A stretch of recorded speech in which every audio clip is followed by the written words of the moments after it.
Ionic equilibrium के इस chapter के अंदर आप लोग पढ़ चुके हो कि आपका सिलेबस क्या है और किस सीक्वेंस के अंदर हम लोग इस यूट्यूब चैनल के ऊपर अपने इस चैप्टर को कंप्लीट करने वाले हैं। वो सीक्वेंस भी मैं आपके साथ शेयर कर चुका हूँ लास्ट लेक्चर्स के अंदर। साथ में आप लोगों ने बिल्कुल बेसिक से स्टार्ट किया है। आप लोग पढ़ चुके हो कि आखिर आपके पास कंडक्टर क्या होता है, वो कितने टाइप्स के होते हैं, फिर आपके पास इलेक्ट्रोलाइट क्या होता है, वो कितने टाइप्स के होते हैं, है ना। स्ट्रॉन्ग इलेक्ट्रोलाइट क्या होता है, वीक इलेक्ट्रोलाइट क्या होता है, उनकी डेफिनेशन आप लोग देख चुके हो। और लास्ट क्लास के अंदर बिल्कुल लास्ट में मैंने आपसे कहा था कि आखिर एसिड, बेस और सोल्ट जैसी कोई चीज़ होती है। तो आज हम लोग पढ़ेंगे कि आखिर ये एसिड्स क्या होते हैं, बेस क्या होते हैं, उसके पीछे कौन कौन सी थ्योरी है। और सबसे पहली थ्योरी को आज हम लोग स्टार्ट करने वाले हैं, that is Arrhenius acid base concept. तो स्टार्ट करते हैं इस लेक्चर को।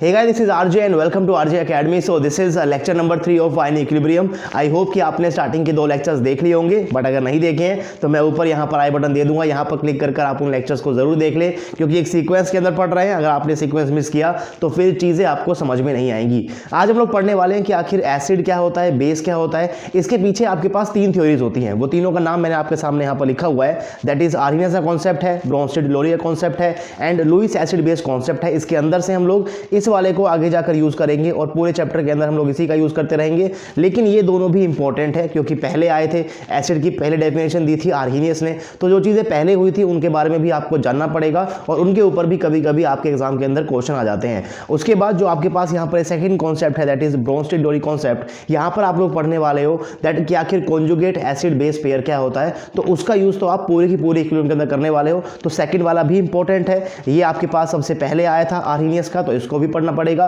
तो आज हम लोग फोकस रखेंगे अपना आर्हेनियस के कॉन्सेप्ट के ऊपर कि आखिर आर्हेनियस ने किस तरीके से किसी भी सब्सटेंस को एसिड बोल दिया और किसी भी सब्सटेंस को बेस बोल दिया, उनके बीच में डिफरेंस क्या है एंड यस कि उसकी लिमिटेशन भी क्या थी। क्योंकि अगर इसके अंदर कुछ लिमिटेशन होगी तभी आपको एक नई थ्योरी की जरूरत पड़ रही होगी, और इसीलिए आपके पास नई थ्योरी आई थी। तो ये थ्योरी के अंदर आपसे क्या क्या कहा गया है आर्हेनियस की थ्योरी के अंदर, वो हम लोग पढ़ेंगे। एसिड क्या होता है उसके हिसाब से, बेस क्या होता है उसके हिसाब से एग्जांपल्स भी देखेंगे एंड देन हम लोग देखने वाले हैं उसकी लिमिटेशन। तो स्टार्ट करते हैं इस लेक्चर को। लेकिन उससे पहले आपको करना क्या है, आपको पता है क्या करना है, आपको वीडियो को लाइक करना है। लाइक करते हुए आपको शेयर कर देना है अपने फ्रेंड के साथ, ताकि आपके दोस्त भी इस चैप्टर का लुत्फ उठा सकें। और अगर आप नए हो चैनल के ऊपर तो चैनल को सब्सक्राइब कर लेना, और सब्सक्राइब करते हुए आपको बेल आइकन को भी प्रेस करना है।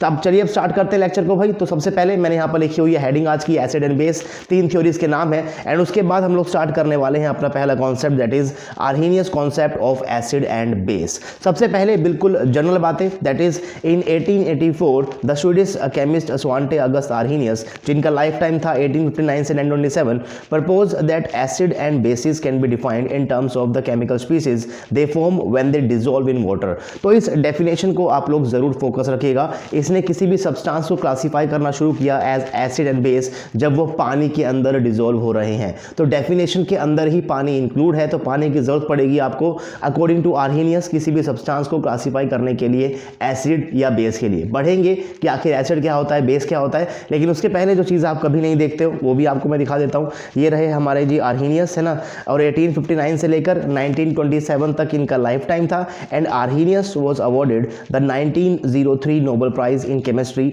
For proposing that ionic compound can divide into a positively charge particle in solution. ये चीज़ आप सबको पता है कि अगर मैं एक आयनिक कंपाउंड को पानी में डालता हूँ या फिर किसी और सॉल्वेंट के अंदर डालता हूँ तो वो अपने आयंस के अंदर ब्रेक हो जाता है। इसे हम लोग आज क्लास 11th के अंदर पढ़ लेते हैं, क्लास 12th के अंदर पढ़ लेते हैं, और हम लोग इसे लगातार पढ़ते हुए जा रहे हैं कि अगर आपके पास लेट से कोई एक NaCl एक आयनिक कंपाउंड होगा, अगर मैं इसका एक्वस सॉल्यूशन लूंगा तो आपको इसके अंदर क्या देखने को मिलेगा, Na+ और Cl नेगेटिव आपको देखने को मिलेगा, यानी कि ये सब्सटेंस अपने आयंस के अंदर ब्रेक हो जाता है। लेकिन पहली बार इसके बारे में बताया था आर्हेनियस ने, जिसके लिए उनको नोबेल प्राइज भी मिला 1903 के अंदर। तो ये कुछ छोटी छोटी बातें हैं जो आपको शायद पता होनी चाहिए। एक बार अगर आप लोग इनको फोकस कर लोगे तो आपको इंपॉर्टेंस पता चलेगी इस चैप्टर की। नोबेल प्राइज मिला इस चैप्टर के ऊपर से, तो इंपॉर्टेंस है। और अब देखते हैं कि आखिर आर्हेनियस ने एसिड्स को किस तरीके से क्लासिफाई किया, राइट। तो according to Arrhenius theory, acid is a substance which has hydrogen atom, जिसके पास हाइड्रोजन एटम हो, and can be given in the form of hydrogen ion, यानी कि H+ की फॉर्म के अंदर से वो सब्सटेंस के अंदर से उस H को बाहर भी छोड़ सके in the aqueous solution. Aqueous का मतलब है कि पानी की बात हो रही है यहाँ पर, यानी कि वो सब्सटेंस जिसके पास पहली चीज हाइड्रोजन होना चाहिए, दूसरी चीज की वो उस हाइड्रोजन को दे दे, बाहर की तरफ अपने सब्सटेंस से, अपने कंपाउंड से बाहर की तरफ निकाल दे as H+ in the solution. ये दो चीज़ें की रिक्वायरमेंट है, तभी आप उसे क्या बोलने वाले हो, एसिड्स बोलने वाले हो। एग्जाम्पल देखते हैं। For example when acidic acid, इसका फॉर्मूला क्या होता है, CH3COH। आई होप कि आपको पता हो ये चीज़। When acidic acid dissolves in water it will form acetate ion and hydronium ion. ये आपको पता भी होता है कि अगर मैं यहाँ पर CH3COH को लेकर आऊँगा तो जब मैं इसमें डाल दूंगा पानी, जब मैं पानी यहाँ पर मिक्स कर दूंगा तो ऑक्सीजन के लोन पेयर इसको ऐसे अटैक करेंगे और इस H को इस सब्सटेंस से बाहर निकाल देंगे एज H+। और फिर ये क्या बन जाएगा, आपके पास यहाँ पर एक हाइड्रोनियम आयन बन जाएगा और ये आपके पास यहाँ पर क्या है, this is A acetate ion. अब एक कन्फ्यूजन मैं आपकी पहले दूर कर देता हूँ भाई, है ना। बहुत सारे बच्चे बहुत कन्फ्यूज होते हैं कि आखिर H+ सही चीज़ है या फिर आपके पास H3O पॉजिटिव सही चीज़ है। तो एक चीज़ हमेशा याद रखना कि H+ कुछ भी नहीं होता है, ये एग्जिस्ट करता ही नहीं है। अगर आपके पास यहाँ पर ये पानी नहीं होता तो ये H कभी भी अपने आप से बाहर नहीं निकलता। यहाँ पर ये H2O है जो इस H को यहाँ से इस मॉलिक्यूल के अंदर से एब्स्ट्रैक्ट कर रहा है और H3O पॉजिटिव की फॉर्म के अंदर आपको यहाँ पर देखने को मिल रहा है। तो H+ जैसी कोई भी चीज़ आपको देखने को नहीं मिलती है, अब ये हमेशा फॉर्म में रहेगा अपने H3O पॉजिटिव की फॉर्म में। एज H+ वो सब्सटेंस से H बाहर निकल रहा है, लेकिन वो H+ अकेला नहीं रहेगा कभी भी, वो हमेशा पानी के मॉलिक्यूल के साथ अटैच रहेगा, जिसे हम लोग क्या बोलते हैं, हाइड्रोनियम आयन बोलते हैं। इसीलिए जब भी आप कोई बुक पढ़ोगे तो बुक के अंदर कभी भी आपके पास H+ लिखा हुआ कहीं आपको देखने को नहीं मिलता। अगर आप वहां पर चेक करो कि आखिर pH क्या होता है तो वहां लिखा होता है pH = -log of concentration of hydronium ion not H+ ion. हालांकि आप इसको ऐसे लिखते आए हो क्लास 11 से, लेकिन हम इसको इस तरीके से नहीं लिखेंगे। हम इस पूरे कोर्स के अंदर जहां पर भी यूज करने वाले हैं H+ का यूज नहीं करेंगे, हम वहां पर यूज करने वाले हैं H3O पॉजिटिव। तो इस चीज का आपको इस चैप्टर के अंदर याद रखना है, सिर्फ इस चैप्टर के अंदर ही नहीं, चाहे ऑर्गेनिक केमिस्ट्री हो, इनऑर्गेनिक हो, फिजिकल हो, कुछ भी हो, कभी भी आपके पास H+ एग्जिस्ट नहीं करता है, वो हमेशा H3O पॉजिटिव की फॉर्म के अंदर ही एग्जिस्ट करेगा।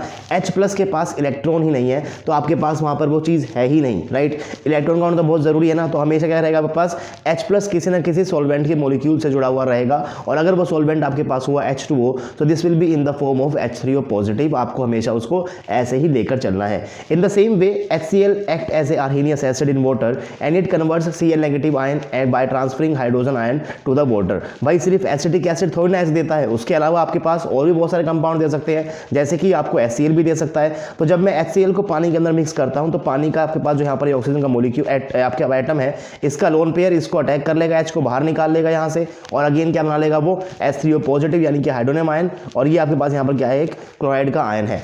अब सिर्फ HCl और एसिटिक एसिड ही ऐसे कंपाउंड नहीं है जो आपको H+ देंगे, इनके अलावा बहुत सारे कंपाउंड्स और भी हो सकते हैं, जैसे कि HF हो सकता है, HCl आपके पास मैंने लिख ही दिया है, HBr है, H2SO4 है, H3PO4 है, फॉर्मिक एसिड है, लैक्टिक एसिड है, बहुत सारे आपके पास ऐसे कंपाउंड हो सकते हैं जो H+ को डोनेट करते हैं, जैसे ही वो कहां पर चले जाएंगे, पानी के अंदर चले जाएंगे। अब एक डिफरेंस होता है हर एक सब्सटेंस के अंदर, इस डोनेटिंग एबिलिटी के अंदर, कि कौन कितना आपके पास यहाँ पर H+ H2O के अंदर दे रहा है। जैसे कि अगर मैं यहाँ पर बात करता हूँ पहले HCl की, अगर मैं यहाँ पर 10 मोल HCl को लूंगा तो वो 10 के 10 मोल क्या करेंगे, अपने H+ को क्या कर देंगे, पानी को दे देंगे। इसीलिए मैंने यहाँ पर क्या यूज किया, सिर्फ और सिर्फ सिंगल हेड एरो मैंने यहाँ पर यूज किया है। लेकिन अगर मैं यहाँ पर 10 मोल्स लेकर आऊंगा एसिटिक एसिड के, तो ऐसा नहीं होता है कि आपके पास एसिटिक एसिड जो है वो अपने सारे के सारे मॉलिक्यूल के अंदर से इस H+ को बाहर निकाल देता है। या फिर आप ये भी बोल सकते हो कि ऐसा नहीं होता है कि ये लोन पेयर सारे के सारे मॉलिक्यूल के अंदर से H+ को बाहर निकलवा पाते हैं। हर एक कंपाउंड की अपनी अपनी एबिलिटी होती है। अब यहाँ पर सारे के सारे मोल्स इस तरीके से आयंस में कन्वर्ट नहीं होंगे, कुछ ही मोल्स होंगे। लेट्स से कि 3 मोल कन्वर्ट हो गए तो आपके पास एट इक्विलिब्रियम 7 मोल्स यहाँ बचेगा और आपके पास यहाँ पर एग्जिस्ट करेगा, एक इक्विलिब्रियम एग्जिस्ट करने वाला है। अब क्योंकि इस इक्विलिब्रियम के अंदर आपके पास किसी एसिड का क्या हो रहा है, डिसोसिएशन हो रहा है, तो मैं इसे क्या बोलने वाला हूं, इस इक्विलिब्रियम कांस्टेंट को, दिस के equilibrium is also known as Ka। यहां पर ये क्या है, basically it is known for acid dissociation. तो मैं यहां पर इसके इक्विलिब्रियम कांस्टेंट को क्या बोलने वाला हूं, Ka। यहां पर मैं उसको नाम दे दूंगा, तो Ka से आप समझ जाना कि Ka का मतलब क्या है, एसिड डिसोसिएशन कांस्टेंट है, जो कि आपके पास क्या है, एक इक्विलिब्रियम कांस्टेंट है। जब भी मैं किसी एसिड को पानी में डिसोल्व करूंगा तो ये इक्विलिब्रियम कांस्टेंट आपके पास क्या रहेगा। अब अगर मैं यहां पर बात करता हूं HCl की, तो HCl में आपने कहा कि अगर मैंने 10 मोल्स लिए तो 10 के 10 मोल क्या कर जाएंगे, अपने आयंस के अंदर डिसोशिएट कर जाएंगे। हर एक एसिड की अपनी अपनी एबिलिटी होती है कि कौन कितना डोनेट करने वाला है। आपको उसको याद नहीं करना है, बस एक आपको ऑर्डर बताना चाहिए कि आखिर भाई ये वाला स्ट्रॉन्ग एसिड है, ये वाला वीक एसिड है। जो ज्यादा आयनाइज हो रहा है that is what, that is strong acid. जो कम हो रहा है that is what, that is weak acid. यानी कि इन दोनों की अगर मैं बात करता हूं तो इन दोनों के अंदर मैं क्या क्या बोलने वाला हूं कि एसिड आपके पास क्या होगा, स्ट्रॉन्ग एसिड रहेगा। This is what, this is strong acid and this is what, this is your weak acid. जो जितना आयनाइज होगा उसके हिसाब से ही आप यहां पर उसकी स्ट्रेंथ को भी मेजर करते हो। ये चीज मैंने आगे जाकर वैसे नोट्स के अंदर लिखी भी हुई है। व्हेन आर्हीनियस एसिड, लेकिन उससे पहले इंपॉर्टेंट चीज, when Arrhenius acids are in pure state not in solution they are covalent compounds, that is they do not contain H+ ions. Let's say कि आपके पास एसिडिक एसिड है, आपने इस एसिडिक एसिड को पानी के अंदर मिक्स कर दिया, तो जब मैं इसको पानी के अंदर मिक्स कर दूंगा उस टाइम पे ये अपने आयंस के अंदर ब्रेक होगा। लेकिन जब एसिडिक एसिड अपनी प्योर स्टेट में था उस टाइम के अंदर वो क्या था, एक आपके पास एक कोवलेंट कंपाउंड था। उस टाइम के ऊपर उसके अंदर आयनाइजेशन नहीं हुई है, उस टाइम के अंदर वहां पर कुछ भी H+ जैसी चीजें नहीं है। वहां पर आपके पास पूरे के पूरे मॉलिक्यूल्स होंगे, दैट इज CH3COOH, वहां पर वो H जुड़ा हुआ होगा। जब तक आप उसको पानी में नहीं डिसॉल्व करोगे वो आयनाइज नहीं होगा। इसीलिए अगर वो अपने प्योर फॉर्म के अंदर है तो वो क्या रहेगा, हमेशा एज ए कोवलेंट कंपाउंड ही आप उसको ट्रीट करोगे। The ions are produced through the interaction between water and the acid when they are mixed. जब आप पानी को उसके अंदर मिक्स करते हो या फिर एसिड को पानी के अंदर मिक्स करते हो उस टाइम पे पानी के सॉल्वेंट के मॉलिक्यूल्स और आपके एसिड के सॉल्वेंट मॉलिक्यूल, एसिड के जो मॉलिक्यूल्स हैं उनके बीच में कुछ इंटरेक्शन होता है, तभी वो क्या होने वाले हैं, अपने आयंस के अंदर ब्रेक होने वाले हैं। इस चीज का आपको हमेशा ध्यान रखना है। और इस प्रोसेस को मैं क्या बोलता हूं, आयनाइजेशन बोलता हूं। So ionization is a process in which individual positive and negative ions are produced from a molecular compound that is dissolved in solution. अगर ये आपके पास एसिडिक एसिड है, this is a covalent compound, अगर ये pure state के अंदर है, जब मैं इसको पानी के अंदर मिक्स कर दूंगा, पानी में मिक्स करने के बाद ये क्या करेगा, अपने आयंस के अंदर ब्रेक हो जाएगा and acetic acid will produce acetate ion and hydronium ion in this solution. और इस प्रोसेस को मैं क्या बोलने वाला हूं, this is known as ionization, जहां पर आपके पास कोई एक मॉलिक्यूलर कंपाउंड क्या कर गया, पॉजिटिव और नेगेटिव कैटायंस और एनायंस के अंदर कर गया है, ब्रेक कर गया है। तो प्लीज हर एक डेफिनेशन को, हर एक चीजों को आपको समझते हुए चलना है कि आखिर क्या चीजें क्या है। और ये सब डेफिनेशन किसके हिसाब से है, आर्हीनियस के हिसाब से है। हम अभी क्या पढ़ रहे हैं, आर्हीनियस का कॉन्सेप्ट पढ़ रहे हैं। और वन मोर थिंग, अगर आपको ये नोट्स चाहिए तो आप इन नोट्स को भी डाउनलोड कर सकते हो, आप विजिट कर सकते हो हमारे स्टोर के ऊपर, वहां पर जाकर आपको ये नोट्स मिल जाएंगे और उन नोट्स को देखकर फिर आप अपने नोट्स को इजीली बना भी सकते हो। एंड साथ में आपको स्टोर के ऊपर और भी बहुत सारी चीजें मिल जाएंगी, तो उनको भी आप वहां पर एंजॉय कर सकते हो। नेक्स्ट मैंने डाली हुई हेडिंग यहाँ पर, स्ट्रेंथ ऑफ आर्हीनियस एसिड। अब ऐसा तो नहीं है कि जितने भी सब्सटेंस होंगे उनके पास सेम एबिलिटी होगी H+ को देने की, किसी की ज्यादा होती है, किसी की कम होती है। उसी स्ट्रेंथ के ऊपर आप यहाँ पर अपने एसिड्स को क्लासीफाई करते हो कि कौन सा स्ट्रॉन्ग एसिड है और कौन सा वीक एसिड है। नाम से पता चल रहा है, स्ट्रॉन्ग कौन होगा, जो ज्यादा आयनाइज होगा, वीक कौन होगा, जो कम आयनाइज होगा। So on the basis of ionization of acids they can be classified into two types, one is strong acid and second one is weak acid. अब बारी बारी से पढ़ते हैं इसको, क्या कि स्ट्रॉन्ग एसिड्स क्या होगा, those acids which are completely ionized and give maximum number of proton in a solution are known as strong acids. अगर आपके पास किसी सब्सटेंस के 10 मोल हैं और 10 के 10 मोल के अंदर जितने भी मॉलिक्यूल्स हैं, सारे के सारे मॉलिक्यूल्स अगर H+ को दे रहे हैं तो इसको मैं क्या बोलूंगा, एक स्ट्रॉन्ग एसिड बोलूंगा। यानी कि मैक्सिमम नंबर ऑफ प्रोटॉन आपको यहां पर रिलीज होते हुए दिखाई देंगे, उस कंपाउंड के अंदर से सॉल्यूशन के अंदर जा रहे होंगे और हाइड्रोनियम आयन की प्रोडक्शन कर रहे होंगे। So strong acids are those acids which are completely ionized, यानी कि वो कंप्लीटली आयनाइज हो जाएंगे, 100% आपको यहां पर आयनाइजेशन देखने को मिलेगा, राइट। उसके बाद नेक्स्ट चीज है that the value of acid decision constant that is Ka for strong acids is very very high. अब भाई आपके पास Ka क्या है, this is what, this is equilibrium constant. यानी कि लेट्स से आपके पास कोई एक एसिड है, लेट्स से मैं यहां पर ले लेता हूं Ha, राइट। ये आपके पास क्या है, कोई एक एसिड है, जैसे ही मैं इसको मिक्स करूंगा पानी के अंदर, पास क्या बन जाएगा, आपके पास यहां बनने वाला है लेट्स से A नेगेटिव और यहां बन जाएगा पास H3O पॉजिटिव। अब लेट्स से कि आपके पास यहां पर क्या है, एक इक्विलिब्रियम यहां पर एग्जिस्ट हो रहा है, यानी कि सारे के सारे मोल्स कन्वर्ट नहीं हो रहे हैं। तो अगर मैं यहां पर लिखना चाहूं इसे Ka को, तो मैं Ka कैसे लिखूंगा, this will B concentration of products, यानी कि A नेगेटिव इनटू में H3O positive divide by what, divide by Ha।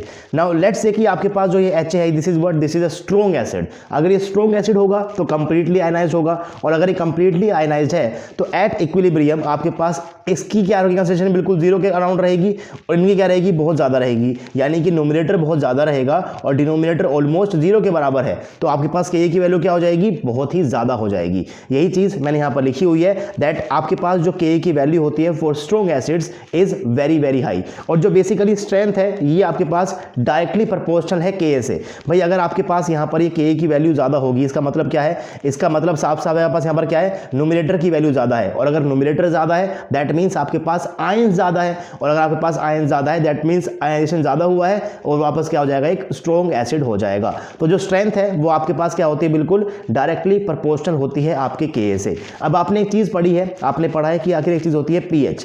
pH basically क्या होता है, minus log of hydronium ion concentration.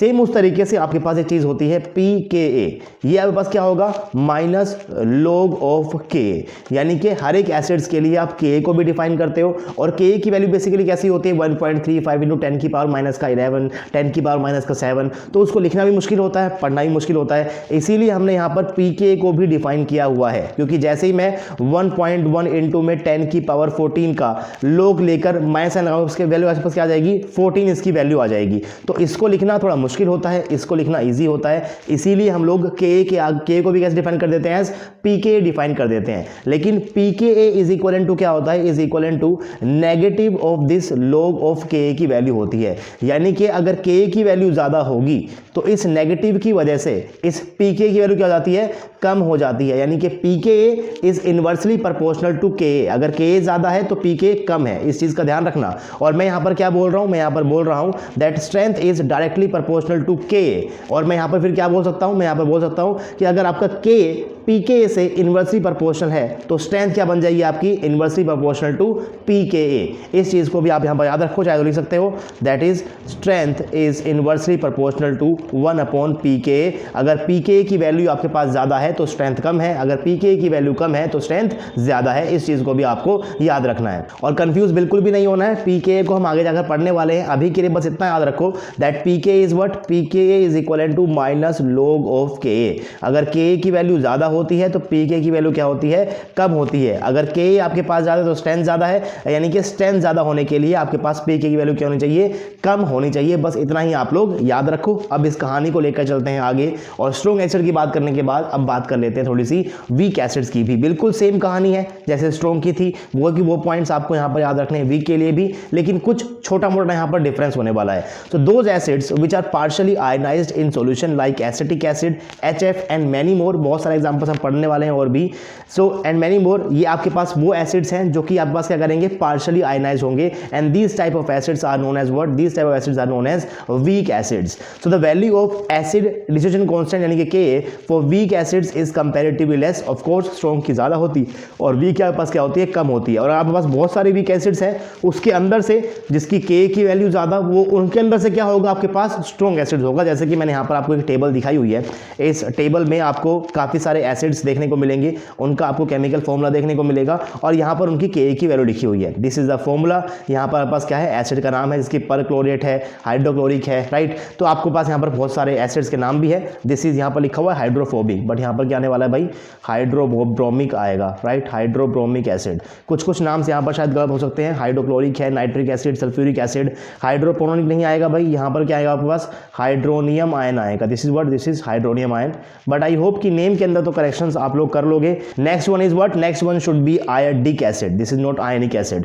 बाकी सब नाम यहाँ पर सही है, बस कुछ करेक्शंस थी। हाइड्रोब्रोमिक एसिड आएगा, हाइड्रोनियम आयन आएगा और आयोडिक एसिड आएगा, इसको कर लेना। लेकिन यहाँ पर इंपॉर्टेंट ये है कि आपके पास ये क्या है, इनके केमिकल फॉर्मूले हैं, HClO4, HI, HBr, HCl, HNO3, H2SO4, H3PO4, बहुत सारे आपके पास यहाँ पर एसिड्स हैं। और इन सब में कॉमन बात क्या है कि इनके पास क्या है, आपके पास H है, ये आपके पास यहाँ पर क्या होने वाले, इनके पास H होने वाले हैं। और ये H आपके पास डिसोशिएट हो जाते हैं पानी में मिक्स करने के बाद, जब आप इन सब्सटेंस को मिक्स करते हो। और यहाँ पर आप देखोगे कि आपके पास यहाँ पर जो हाइड्रोनियम आयन है, इसके लिए आपके पास Ka की वैल्यू होती है 1.0, और यही आपका क्या होगा, यहाँ पर रेफरेंस पॉइंट होगा। यानी कि जो भी चीजें आपके पास यहाँ पर इसके ऊपर लिखी हुई है, these acids are known as what, these acids are strong acids, and these acids are what, these acids are your weak acid. लेकिन अगर आपको वीक एसिड्स के अंदर भी कंपैरिजन करना है, लेट्स से कि आपको चेक करना है कि भाई H2SO3 के अंदर और HNO2 के अंदर ज्यादा स्ट्रॉन्ग एसिड कौन सा है, हालांकि दोनों वीक हैं लेकिन इन दोनों के अंदर से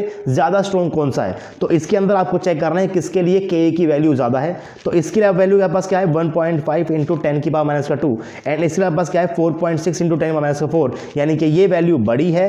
तो आप क्या बोलोगे, इन दोनों के अंदर से H2SO3 कंपैरेटिवली क्या है, ज्यादा स्ट्रॉन्ग एसिड्स है। हालांकि आपके पास ये दोनों क्या है, वीक एसिड है, वो एक अलग बात है। लेकिन अगर आप कंपेयर करना हो तो उसके लिए आपको यहाँ पर Ka Ka की वैल्यू की जरूरत पड़ती है। अब यहाँ पर H3O पॉजिटिव के लिए आपके पास जो Ka की वैल्यू है that is what, that is 1, और ये होनी भी चाहिए। अगर मैं यहाँ पर H3O पॉजिटिव की बात करूंगा, अगर मैं इसको मिक्स करता हूँ पानी के अंदर, तो क्या बनने वाला है भाई, यहाँ बन जाएगा आपके पास वापस से H3O पॉजिटिव प्लस का H2O। तो यहाँ पर भी चीजें सेम रहेंगी, यहाँ पर भी चीजें सेम रहेंगी। अगर मैं यहाँ पर लिखूंगा इसके Ka की वैल्यू, तो वापस Ka क्या बन जाएगा, K will be concentration of H3O positive divided by concentration of H3O positive, क्योंकि पानी को हम इक्विलिब्रियम के एक्सप्रेशन के अंदर इंक्लूड नहीं करते हैं। आई होप कि आपने केमिकल इक्विलिब्रियम का पूरा की पूरा कोर्स देख लिया होगा, बाकी नहीं देखा है तो प्लीज जाकर देख लो, आरजे एकेडमी के ऊपर ऑलरेडी अपलोडेड है। तो जो वैल्यू यहाँ पर है वही वैल्यू यहाँ पर है, कट जाएगी, तो इसका वापस आने वाला है 1 के बराबर आएगा। तो ये हमारा होता है रेफरेंस, इसके ऊपर वाले होते हैं स्ट्रॉन्ग एसिड्स, और स्ट्रॉन्ग एसिड्स के लिए Ka की वाला पास क्या होती है, वेरी वेरी लार्ज होती है। तो यहाँ पर लिखा हुआ है सिर्फ और सिर्फ वेरी वेरी लार्ज, और नीचे वाले पास क्या है, ये वीक एसिड्स हैं। तो जितने याद कर सको उतने याद कर लो, एक बार इनका नाम पढ़ लो, वैल्यूज को बस देख लो, वैल्यूज को याद नहीं करना है, बस कंपैरिजन करना आपको आना चाहिए कि अगर मैं आपको दे दूंगा यहाँ पर HBr और HF, तो आपको पता होना चाहिए that HBr is strong acids and this is what, this is a weak acid. बस इतना आपको पता होना चाहिए कि K की वैल्यू आपको एग्जाम के अंदर गिवन होगी, उसमें कोई भी दिक्कत नहीं है। अब आपने पढ़ लिया कि आखिर आर्हेनियस के हिसाब से एसिड क्या होता है। अब बात करते हैं कि आखिर बेस क्या होता है। तो जो कहानी एसिड्स की थी बिल्कुल सेम टू सेम कहानी आपके पास बेस की है, हल्का सा आपके पास यहाँ पर चेंज आएगा। एसिड में आपने कहा कि वो सब्सटेंस जिसके पास H हो और पानी के अंदर मिक्स करने के बाद ये H मॉलिक्यूल से बाहर निकल जाए, इस टाइप के सब्सटेंस को मैं क्या बोलता हूँ, एसिड बोलता हूँ। बेस के लिए इसने क्या कहा, बेस के लिए इसने कहा कि वो सब्सटेंस जिसके पास OH का ग्रुप हो और पानी के अंदर मिक्स करने के बाद वो एज ए हाइड्रोक्साइड बाहर निकल जाए अपने सोल्यूशन के अंदर, उसको मैं क्या बोलने वाला हूँ, बेस बोलने वाला हूं। So an Arrhenius base is a hydroxide containing compound that produces hydroxide ion यानी कि OH negative ion in water. The basic species in Arrhenius theory is thus the hydroxide ion. Just because of this, आप इसे क्या बोल रहे हो, base बोल रहे हो, तो हम इस पर्टिकुलर बेस को एक और नाम भी यहां पर दे देते हैं, हाइड्रोक्साइड बेसिस भी हम कभी कभी इसे बोलते हैं, क्योंकि आपके पास the basic species in this Arrhenius theory is thus the hydroxide ion. For this reason Arrhenius bases are also called what, hydroxide bases. इस नाम को भी याद रखना, एमसीक्यू क्वेश्चन के अंदर वो नाम का भी इसका यूज कर सकता है, और एक स्टेटमेंट आपको यहां पर इस फॉर्म के अंदर भी दे देगा। एग्जांपल्स क्या हो सकते हैं, लिखे हुए हैं कुछ, जैसे कि NaOH है, KOH है, अमोनियम हाइड्रोक्साइड है। जब भी मैं इनको पानी के अंदर मिक्स करूंगा, these substance will produce OH negative in ion. जैसे कि मैं यहां पर लेकर चलूंगा let's say aqueous solution of NaOH, ये मैंने क्या लिखा हुआ है, एक्वस सॉल्यूशन, दैट मींस मैंने क्या किया है, मैंने NaOH के अंदर पानी को मिक्स कर दिया है। This is what, this is aqueous solution of NaOH। तो जब मैं ऐसा करूंगा तो क्या हो जाएगा आपके पास, यहाँ पर ये जो सब्सटेंस है अपने आयंस के अंदर ब्रेक हो जाएगा, and this will B Na+ and this will be what, this will B hydroxide ion. और ये आपके पास यहाँ पर सराउंड हो जाते हैं H2O के मॉलिक्यूल से, राइट। यहाँ पास क्या हो जाएंगे, साइड में H2O के मॉलिक्यूल्स रहेंगे। तो H2O के मॉलिक्यूल्स के होना बहुत जरूरी है, क्योंकि आपके पास H2O के मॉलिक्यूल्स और इस सब्सटेंस के मॉलिक्यूल्स के बीच में जो इंटरेक्शन होता है उसकी वजह से ही आपके पास यहाँ पर आयंस प्रेजेंट होते हैं। अगर NaOH प्योर स्टेट में है तो वो NaOH की फॉर्म के अंदर रहेगा, वहां पर आपको Na+ और OH नेगेटिव देखने को नहीं मिलेगा। जब मैं उसको पानी के अंदर मिक्स करता हूं तभी आपको आयंस वहां पर देखने को मिलेंगे। Now strength of Arrhenius basis, जैसे आपके पास स्ट्रेंथ वहां पर थी वैसे ही आपके पास स्ट्रेंथ यहां पर भी होगी, और क्योंकि आपके पास यहां पर जो बेस है ये होने वाला है स्ट्रॉन्ग बेस और स्ट्रॉन्ग एसिड्स, कहीं इक्विलिब्रियम रहेगा, और उस इक्विलिब्रियम को मैं अब यहां पर क्या नाम दे दूंगा, KB बोलूंगा। This B is for what, this B is for base dissociation. जैसे कि यहां पर तो मैंने क्या लिखा हुआ है, एक स्ट्रॉन्ग बेस लिखा हुआ है, लेकिन हमारे पास यहां पर होता है लेट्स से अमोनियम हाइड्रोक्साइड, तो अमोनियम हाइड्रोक्साइड पास क्या होगा, वीक बेस होगा,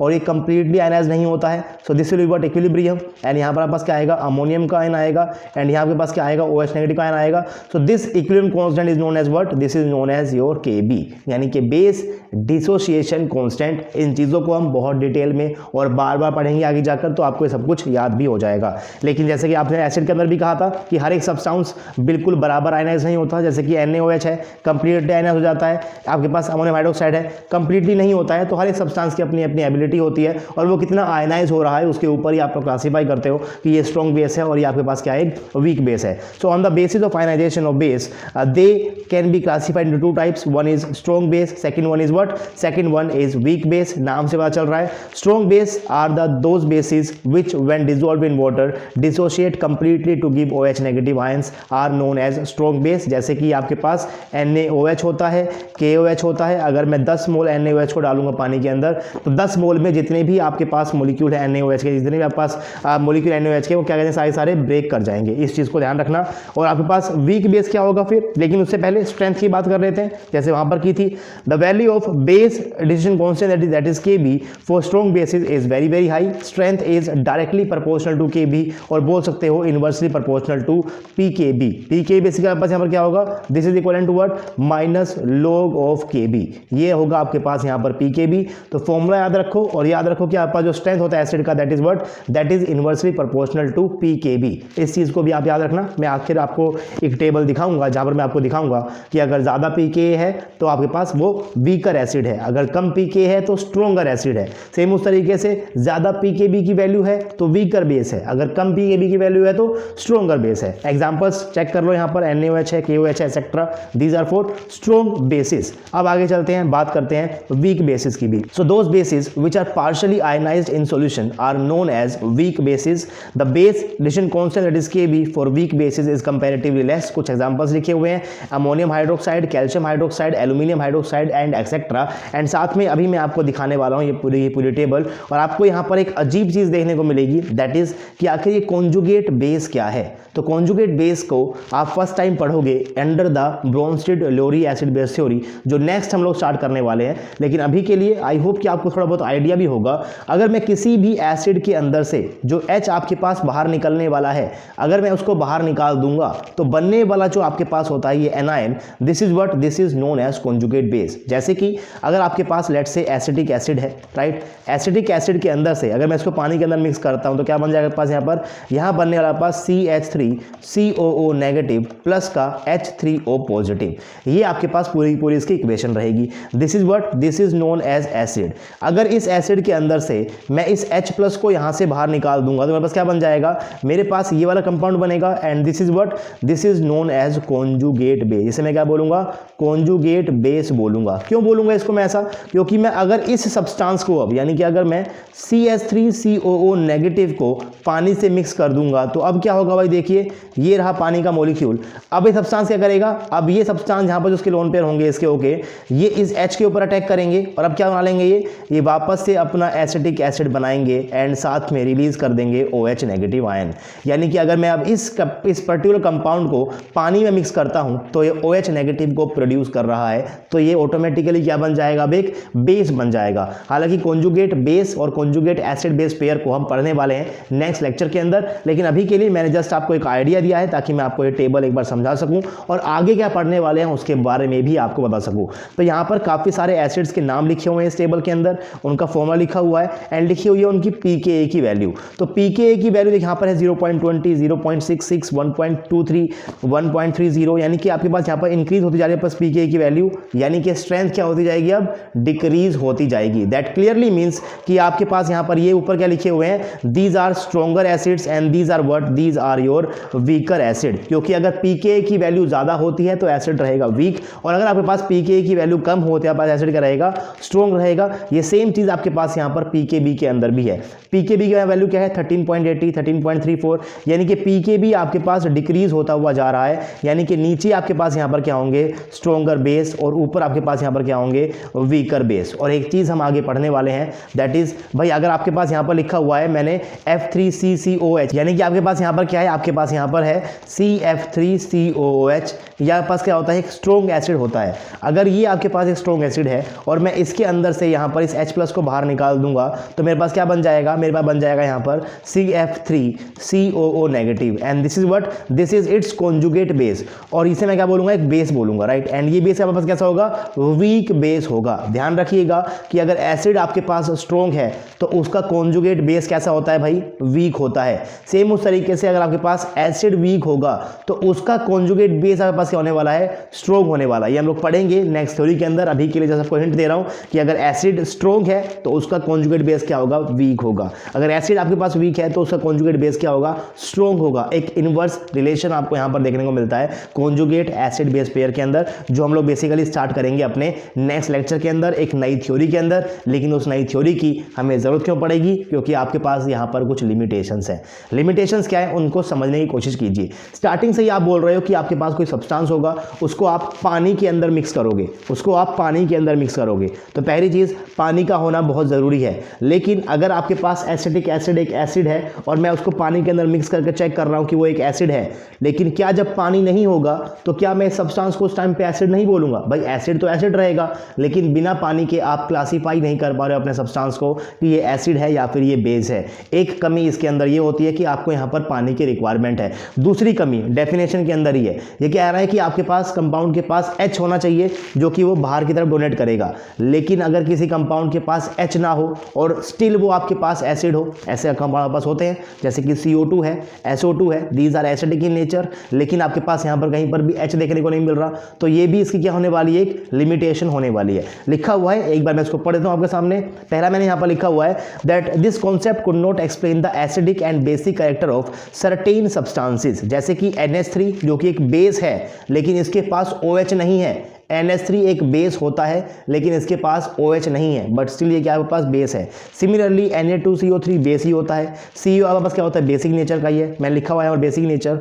and CO2 SO2 SO these are acidic nature, लेकिन इनके पास कहीं पर H नहीं है। तो अकॉर्डिंग टू आर्हीनेस आप इनको क्लासीफाई नहीं कर पा रहे थे। तो आर्हीनेस के हिसाब से आप कुछ कंपाउंड को कर पाए, लेकिन बहुत सारे कंपाउंड ऐसे बच गए जिनको आप क्लासीफाई नहीं कर पाए। इसीलिए आपको एक नई थ्योरी की भी जरूरत पड़ने वाली है जिसको हम लोग पढ़ेंगे। साथ में it could not explain the reaction between N acid and base in absence of water.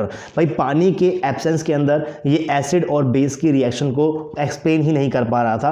पानी के बिना तो ये एसिड को एसिड ही नहीं बोल रहा था, बेस को बेस ही नहीं बोल रहा था, तो पानी के बिना एसिड और बेस की रिएक्शन को तो क्या ही एक्सप्लेन करेगा। तो आई होप कि आप इस आर्हीनेस कॉन्सेप्ट के लिमिटेशंस को भी समझ गए हो। लेकिन लिमिटेशन इंपॉर्टेंट ये है कि पहली बार एसिड और बेस का कॉन्सेप्ट आर्हीनेस ने आपको दिया। पहली बार उसने कहा कि अगर मैं किसी आयनिक कंपाउंड को पानी में मिक्स करता हूं तो वो अपने आयंस के अंदर ब्रेक हो जाता है।